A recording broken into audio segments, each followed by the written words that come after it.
पटवारी भर्ती घोटाला, कभी गुहार कभी हंगामा। अभ्यर्थियों की दरकार, हमारी भी सुनो सरकार।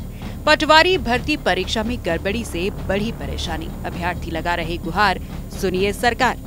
मध्य प्रदेश में पटवारी भर्ती परीक्षा में गड़बड़ी को लेकर हंगामा मचा है। सफल और विफल दोनों उम्मीदवार जांच की मांग कर रहे हैं, और करें भी क्यों ना। 5 साल बाद भर्ती निकली थी। पटवारी पद के लिए कंपटीशन IAS IPS से कम नहीं है। ये हम नहीं, आंकड़े ही कुछ ऐसा बता रहे हैं। इस साल UPSC के 1105 पदों के लिए 13 लाख उम्मीदवारों ने प्रारंभिक परीक्षा दी थी, यानी कि एक पद के लिए औसतन 1176 उम्मीदवार थे। वहीं पटवारी परीक्षा में भी हाल कुछ ऐसे ही थे। यहाँ पटवारी के 6755 पद है और उम्मीदवार 13 लाख हैं। औसत निकालें तो एक पद पर औसतन 192 उम्मीदवारों की दावेदारी है। वहीं पटवारी भर्ती परीक्षा में जो गड़बड़ियां सामने आई हैं, उसके बाद सरकार ने नियुक्तियों पर रोक लगा दी है और अब भर्ती प्रक्रिया की जांच की बात कही जा रही है। लेकिन सवाल ये उठता है कि जिन अभ्यर्थियों ने दिन रात मेहनत करके इस परीक्षा को पास किया है, आखिरकार उनकी क्या गलती है? अगर ये परीक्षा रद्द हो जाती है तो हजारों लोगों का भविष्य गर्त में चला जाएगा। ऐसी ही कहानी है जबलपुर के रहने वाली संजना दहिया की। देखिए हमारी खास रिपोर्ट।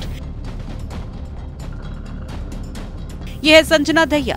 MSc मैथमेटिक्स में संजना ने गोल्ड मेडल हासिल किया है। इनकी 5 साल की बेटी भी है। पति राहुल दहिया प्राइवेट जॉब करते हैं। मध्य वर्गीय परिवार से ताल्लुक रखने वाली संजना का भी सपना था कि वो सरकारी नौकरी करे, और इसी सपने को पूरा करने के लिए उसने पटवारी भर्ती परीक्षा का फॉर्म भरा और परीक्षा भी दी। मेहनत रंग लाई और वो परीक्षा में पास भी हो गई। घर में खुशियां थी और अब संजना जल्दी सरकारी नौकरी भी लगने वाली थी।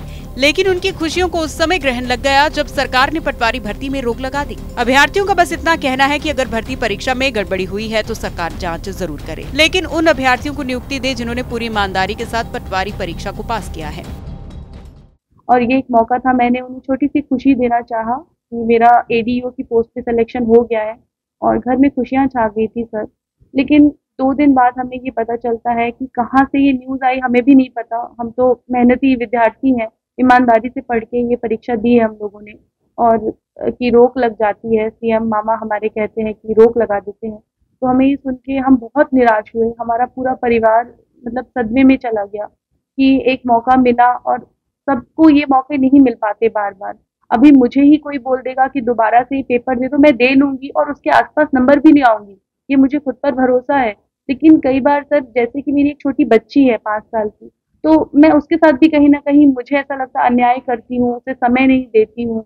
और वो कई बार कहती है, मम्मा आप कितना पढ़ते हो? मैं सो के उठती हूँ तो पढ़ते रहते हो, सोने जाती हूँ तो पढ़ते रहते हो, हेडफ़ोन लगा के पढ़ते रहते हो। तो मुझे ये लगता है कि बच्चों के साथ भी मैं अब समय देना चाहती थी उसे, उसका भविष्य का भी सोच रही थी। मेरे हस्बैंड ने, वो प्राइवेट काम करते थे, उन्होंने स्विच कर दिया था अपना जॉब कि आप अच्छे से तैयारी करो, मैं बच्ची को सँभाल लूँगा। सभी का सपोर्ट है इसमें, मेरे मम्मी-पापा का, सास-ससुर का, सभी का। जब ये समाचार मिला जी। तो आपको किस तरह निराशा हुई और आप क्या चाहते?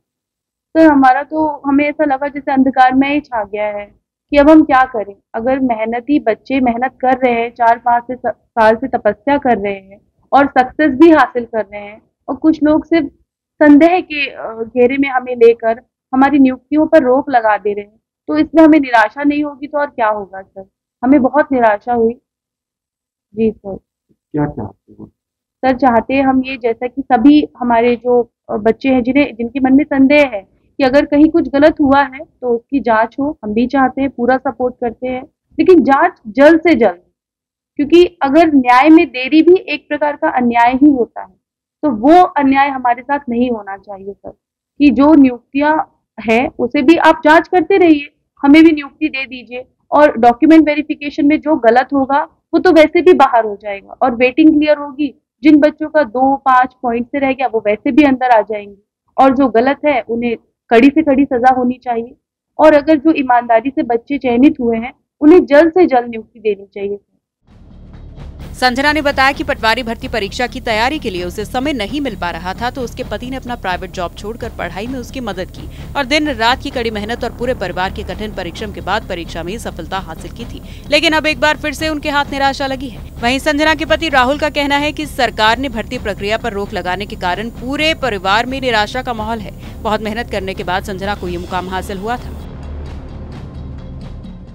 बहुत दुख होता है, बहुत मेहनत की है, पढ़ने में बहुत टैलेंटेड थे, इसलिए हम लोगों ने सपोर्ट किया, पूरी फैमिली ने सपोर्ट किया। इनके फादर ने भी बहुत सपोर्ट किया, आर्थिक रूप से भी हम लोग को बहुत दिक्कतें आ रही थी, क्योंकि रहना है बाहर, किराया है, पढ़ाई का खर्चा है, बच्चों को संभालना है। और एक गवर्नमेंट नौकरी मिलने के बाद हमको बहुत खुशियाँ मिल गई थी, बहुत अच्छा लग रहा था कि अब थोड़ा सा सिक्योर हो गए हैं। बट उसके बाद निरस्त होने के बाद तो बहुत ही ज़्यादा दुख हुआ, जो नहीं होना चाहिए। जल्द से जल्द नियुक्ति मिलनी चाहिए, और जो भी जांच है वो जांच होनी चाहिए। उसके लिए हम लोग बिल्कुल सपोर्ट में हैं कि जांच होना बहुत ज़रूरी है। किस तरह आपने सपोर्ट किया उनको, कैसे आप? घर पे रह कर के इनको पढ़ना है। मैं पहले प्राइवेट जॉब करता था, जॉब से स्विच करना पड़ गया मुझे, क्योंकि घर पे मैं बाहर रहता हूँ तो बच्चे पढ़ने देते नहीं हैं, और बच्चे अगर अकेले रहेंगे तो माँ बाप को उनको संभालना ही पड़ेगा। तो अब मैं बाहर से जॉब छोड़ के घर पे रह के उनको संभालना, बच्ची को उनको टाइम देना कि वो पढ़ सकें, तो उनका थोड़ा बहुत सपोर्ट करना, वो सारी चीज़ें हैं जो एक हस्बैंड को करनी चाहिए। क्योंकि अगर कोई टैलेंटेड है तो उनका सपोर्ट करना बहुत ज़रूरी है। और एग्ज़ाम पास होने के बाद ये लगा कि चलो अब सक्सेसफुल हो गए हैं, सक्सेस मिल गई है, अब सारी चीज़ें नॉर्मल हो जाएँगी, मैं फिर से जॉब जॉइन करूँगा अपनी प्राइवेट, वो भी अपनी जॉब करेंगी। तो वो सारी चीज़ें हैं जो अब बहुत दुःख है इस चीज़ का कि इसमें रोक लगा दी गई है। रोक तो लग गई है, चलो कोई बात नहीं है, जाँच होनी चाहिए, बट नियुक्ति जल्दी मिल जाना चाहिए।